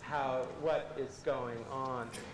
And although they did remove ribs, but it was, surgery was a very, very iffy thing. More likely, most of those, when you were a little kid, your rib cage is set on your pelvis in this orientation. If you're looking down on it, it's like an oval running like this. So when you're a little kid, they put you in a little trainer corset, and they started to push the rib cage into this configuration. So they actually changed the axis of the oval so that, if that makes sense, so that it's now running this way. So next time you see a dress like that, and it looks like you could just break it off the waist, walk around to the side of it, and you'll see that it's very long, this way, because the rib cages were actually reshaped to be running on the wrong axis. And the corseting would also push some of the ribs closer together permanently, right? Exactly. Because if you get rid of these, there's more space to pull in. The end of the Belle Epoque also marked the end of the corset, so that was another big thing that finished at the end of that. I think women were very happy about that. It's interesting that right when it just hits its zenith, it's all rolling like mad, and they can basically do anything they can make. But people start to want to ride a bike, play croquet, go to the beach, take a swim. So there's this practical aspect of the suffragette movement, and people aren't going to just be a doll and just change they still did change 5 times a day, but there's a movement towards what becomes the end of the era then. And in the 20s, which we think of as, it's just this extraordinary revolution, it isn't really, because it's been brewing for 50 years before that, or 100 years before that. We have a bathing suit. Gigi goes to Treville and plays on the beach. She's the only one that goes and has fun in Treville. Everybody else just has, they have a full gown on and they're sitting in the sand with their umbrella, but Gigi actually goes in the water. So Robert has an amazing book of pictures from the turn of the century, people bathing in Treville, and so this is actually a real, it's exactly what it was. This is a bathing suit. Has some little bloomers in here. This is silk. Imagine how heavy it would be when it was When wet. it got wet. This is actually made out of silk because we couldn't get it wet every night because she has to put it on again in the second act. So we wanted something with a little sheen to it, so it just sort of looked wettish. So we made it out of a silk ornament. But it really would have been wool. Wool jersey. Would that shrink in it? What would it do? Well, they pre-shrunk it, or like a man's bathing suit especially were made out of wool. This dress that we have in the back is a sporting outfit. And these sleeves are actually indicative of slightly before the turn of the century when Gigi is set. So this would be something that you would play tennis in or ride a bike in. This is called the Jigo Sleeve, and it kind of runs its course. By 1900, the sleeve shape is different. This is a man's suit. With men, after 1830, they kind of just threw it in. They weren't gonna, it all becomes about the quality of the kid, that your gloves are made out of, how soft it is, how exquisite the tailoring is. But they're not revolutionary about trying different styles. And after maybe 1860, becomes much more standardized. You can use a coat from 1870 to 1910, and basically, there are differences, of course, but it isn't like women's clothing where every 10 years it kind of reinvented itself. So they really fine-tuned the art of, you know, this certain shape, certain kind of cloth, certain silhouette and feel, and that was how you knew. Like your jewelry, your studs, your links, the way your tie was tied. This frock coat, which is the most prominent coat shape from the Victorian era, is based on an 18th century coat. You can sort of see how it's got this full skirt. And we actually cut ours extremely long. They really went to the knee, and I like them longer. I don't know why, so I always cut them long. And Richard White, who plays Gaston, is very tall and wears clothes well. So we, in the fitting, I told the tailor, leave this really long, and we may have to shorten it. But when he came in, he just immediately started flinging the skirt around, and he'd move a certain way, and he'd sit down and, you know, pull the back out, and I said, oh, let's leave it and see if it works okay on stage, we'll leave it long. So this is a slightly long coat, but... This is obviously, he's much taller than this, so it doesn't drag quite that far. Yeah, he's 6'2". One thing, though, that Gregg does, just like the old designers did, is that the back of the vest matches the tie here. So the inside is as beautiful as the outside. We always think, you know, we're going to use this vest again, and the guy's going to take his coat off. So we try to pay attention And to actually, those Richard details. does want to take his coat off, but not this. So, This dress is interesting where it comes from. the dress that's under this cape, we made the cape, but the dress was from a production of Little Hotel on the Side. It was worn by Lynn Redgrave. And we store the National Actors Theater stock in our warehouse, and we can use anything that we want to from their stock. And this is one of the dresses that they had there. And you can see it's designed by Patricia Ziprot, and it's very encrusted with beads and ruching. This is probably the most expensive dress on the stage right now, because of all this work. It has applique, it's hand-painted. Even though it really, maybe in a sense, looks simpler than some, it has the most work on it. And you can see, if this little bib reads this much to us, that first slide that we had of the Queen, right, I mean, you know, 12 brooches, so many dog collars, so many, you know. I love all that stuff, but we can't do it. We can't do it. We actually, this is a good example. I didn't design this dress, we rented it, but it's in the Maxim section. So we distill it down to 3 butterflies, a satin shape, and a little, you know, costume jewelry, and a great big hat, which I made. I was going to talk about the Merry Widow a little bit. Do you want to talk about that? Well, we probably need to get toward the end here, because every single one of these people could talk to us all night long. It's so fascinating. But we want to bring out one last interesting costume creation. This is also part of the show. I think we have room here to show you what it is. And remember, if you do have any questions, we'll open up for a few questions right after this. There was an American woman, who went to Paris during the Belle Epoque named Louie Fuller. And she was a unique dancer. She created a unique style of dancing where she would use this amazing fabric and create butterflies and birds and all kinds of things. And she also had patented lighting that would create an effect to wow the audience. Toulouse-Lautrec did many sketches of her, but she would not allow him to actually make a poster of her, because as you know, most of Toulouse-Lautrec's paintings were actually posters and were smeared all over Paris to advertise a famous dancer or actor or something like that.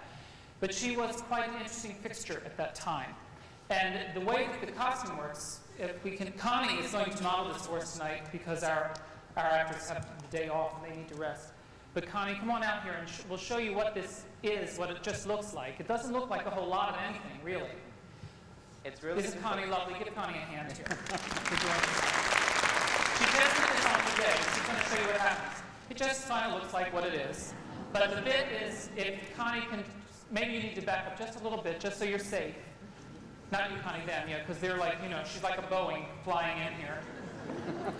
But she devised this interesting way of supporting the fabric, and then she would work with it. So come on out here and turn around for us, Connie, and do your twirl. And it would create all of these wonderful effects. You know, if she went back and forth with it, it would be a butterfly. It would be this wonderful bird. When she goes up, she completely disappears within the fabric. So it was a very fascinating idea. Take your time, Connie. Those wings are heavy, aren't they? Gregg, the Gregg had to figure out, I showed Gregg a picture of this, and also there happened to be a Toulouse-Lautrec exhibit at the Metropolitan Museum this summer. I don't know if any of you saw it. It was fabulous. And there was actually film footage of Louie Fuller, and I said, we have to put her in the show because it's so unusual, and she does appear in the Moulin Rouge section. But we had to figure out how to do this because there was no way except from the pictures and seeing that. So Gregg figured out pretty much what he thought happened. Yeah, we bought, I don't know, 40 yards of wholesale double silk Georgette, and we made this huge poncho. My assistant Beth made it. And when we tried it on Andy, who wears it in the show, it was so heavy she could barely lift her arms. So you can see we had to cut the back of it away so that's only one layer. It's scooped out in the back, which I think cut ultimately about 10 yards of fabric. It doesn't look like it would be that much, but it cut about 10 yards of fabric off of it. And we actually, originally we had the poles were plexi because I think she used bamboo poles that had a flexibility because in the movie it looks like it has a kind of, like it has a droop thing at the top. But we ended up just with a solid dowel because it just seemed to work better. To control it better, but she obviously had a whole thing figured out. And she had these lighting techniques that she patented, and we don't really know what they were, but all these lighting effects, and you'll see when you see the show that they shoot light up underneath her and play with these gobos on the fabric, and it becomes another dimension to the dance. Thank you, Connie. Thank you. You know all those Art Deco sculptures where there's like a bronze woman and there's this fabric glowing behind her? That's Louie Fuller. So that's sort of a... Well, now I'm going to bring the house lights up a little bit. If any of you have any questions before we adjourn, we'll take a few questions or comments. We have microphones in the aisle, so please raise your hand and speak into the microphone if you have something so that we can hear your comment or question. For anybody. Anybody? Right down here. We'll have a microphone right over here for you. There you go. I don't have a question, but I must commend you on the most wonderful, wonderful costumes and details. And so much, it's obvious that so much work and thought has gone into them that I must applaud you on it. We're very lucky to have Gregg Barnes.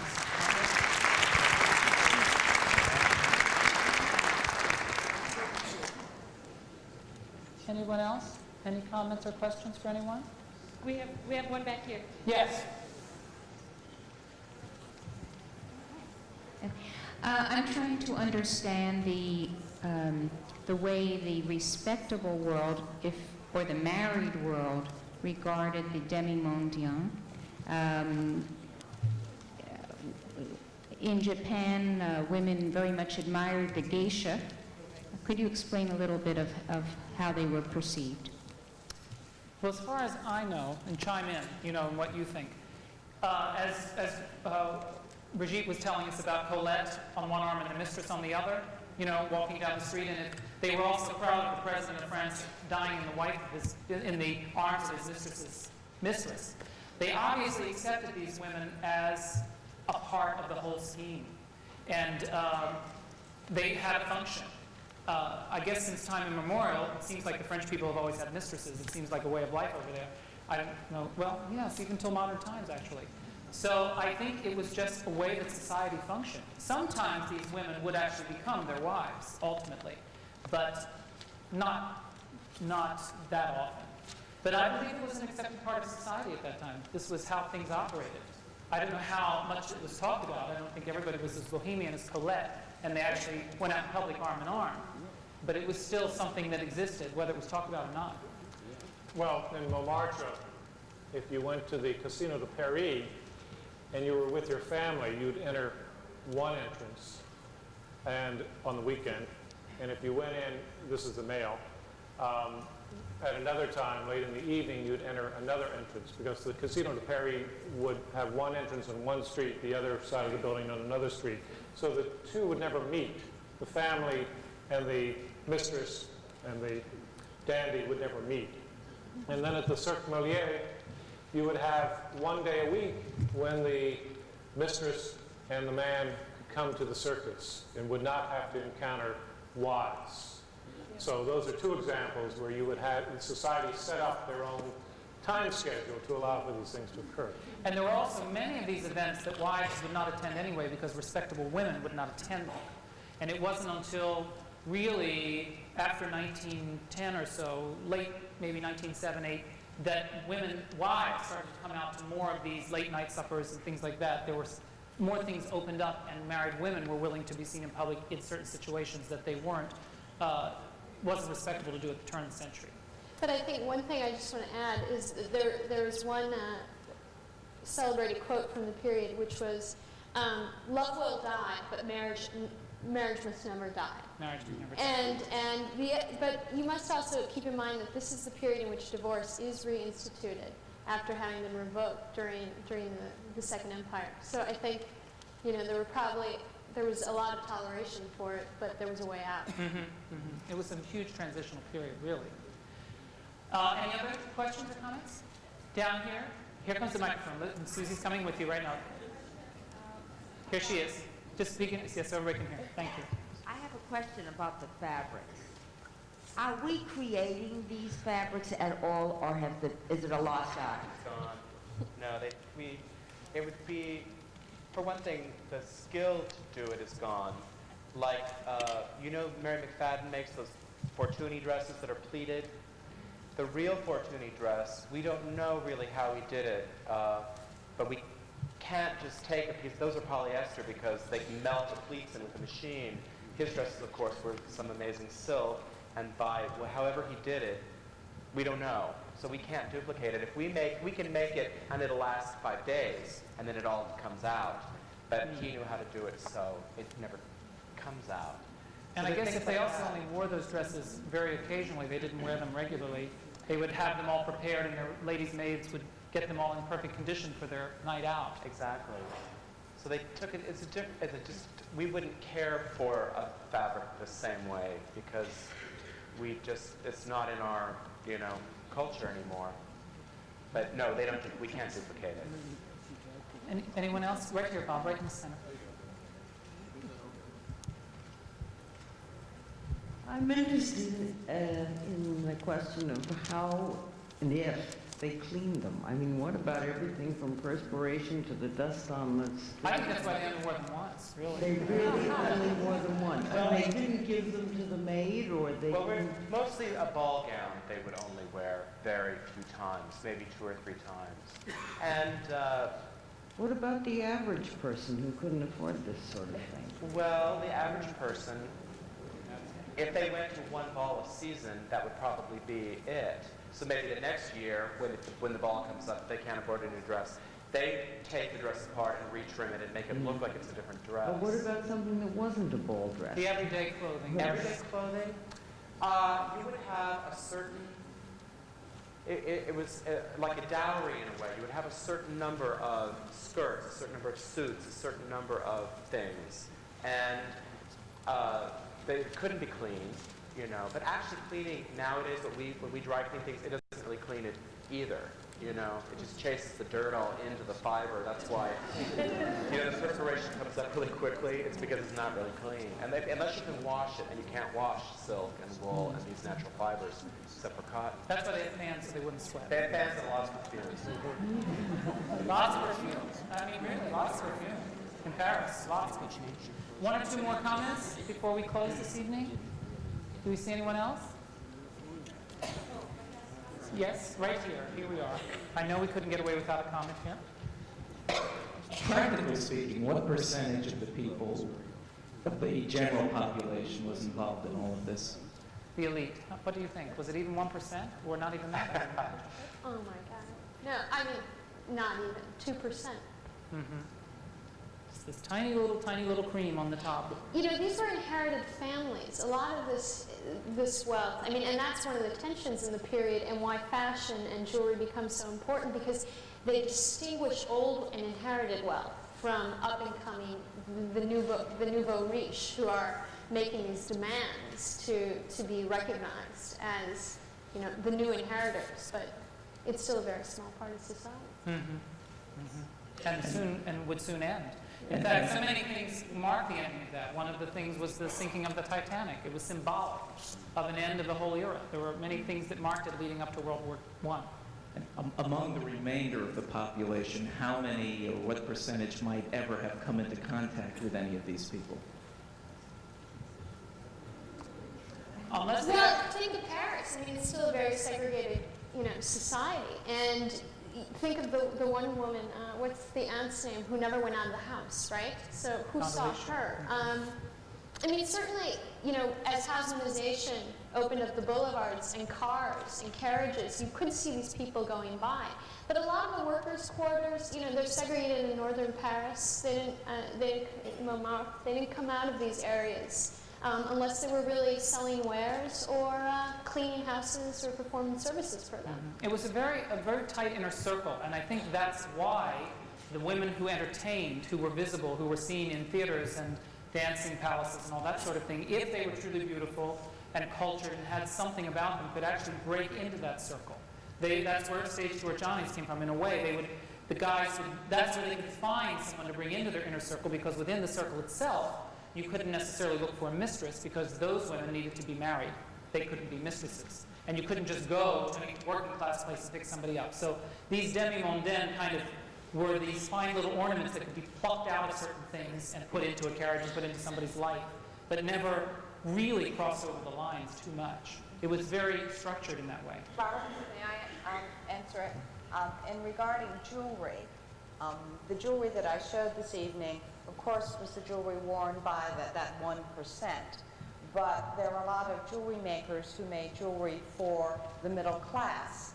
And it was versions of this smaller, gemstones were smaller, and they used, I call them colored gemstones. I don't call them semi-precious. They're not half precious. They're colored gemstones.